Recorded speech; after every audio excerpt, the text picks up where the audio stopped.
Secangkir Sabda. Hangatkan harimu bersama Sabda Tuhan.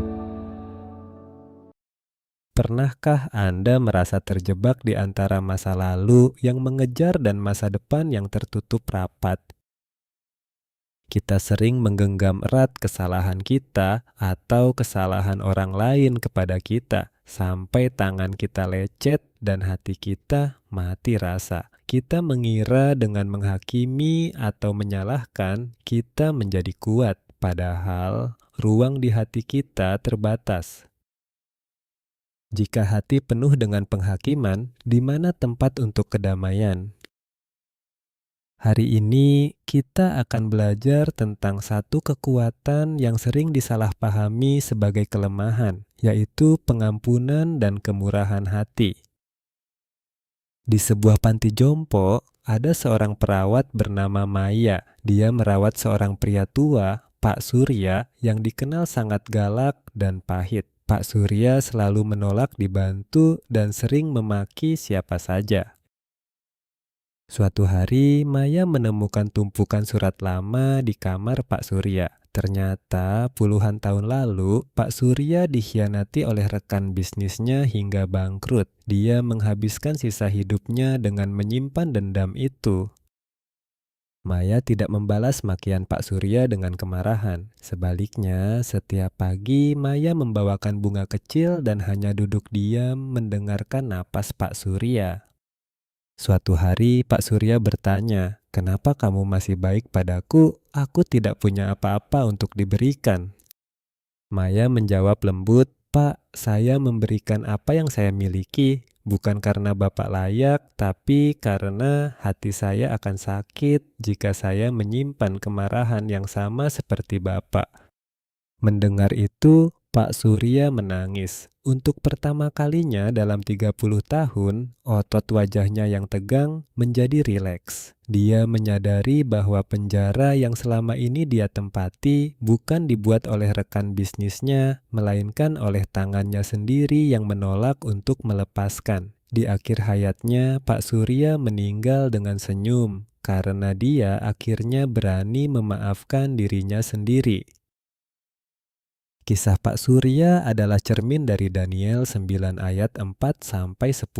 Nabi Daniel tidak menyalahkan orang lain. Ia datang dengan kejujuran, "Kami telah berdosa, kami telah berlaku fasik." Ada kekuatan intelektual dalam mengakui kerapuhan, sebab hanya orang yang berani mengakui gelapnya hati yang bisa melihat terangnya pengampunan Tuhan.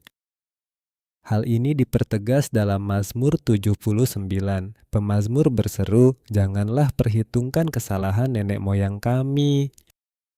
Seringkali kita dikejar oleh Firaun dalam hidup kita. Trauma masa lalu, kegagalan, atau rasa bersalah, seperti bangsa Israel di tepi Laut Merah. Keluaran 14. Secara logika mereka akan hancur, tapi Tuhan berkata, "Diamlah dan aku akan berperang untukmu." Tuhan membelah laut bukan hanya untuk menyelamatkan fisik mereka, tapi untuk memisahkan mereka dari masa lalu yang memperbudak.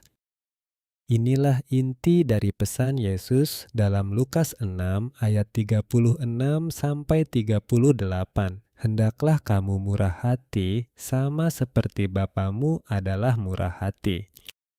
Teologinya sederhana namun radikal. Jika kita menghakimi, kita menutup keran rahmat untuk diri sendiri. Tapi jika kita memberi ampun, takaran yang dipadatkan dan digoncang-goncangkan akan dicurahkan ke dalam pangkuan kita. Bukan karena Tuhan menyogok kita dengan berkat, tapi karena dengan mengosongkan hati dari kebencian, kita baru punya ruang untuk menerima kasih-Nya yang melimpah.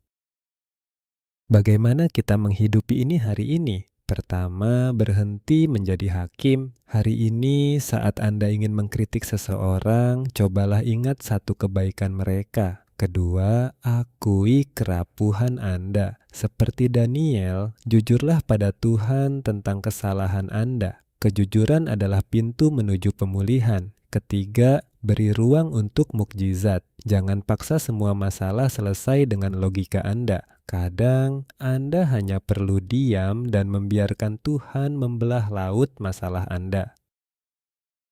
Mari kita berdoa. Tuhan yang Maha Rahim, kami seringkali lelah karena memikul beban dendam dan penghakiman. Sentuhlah hati kami yang keras agar menjadi lembut seperti hati-Mu. Bantu kami untuk berani melepaskan agar tangan kami siap menerima kelimpahan kasih-Mu. Amin.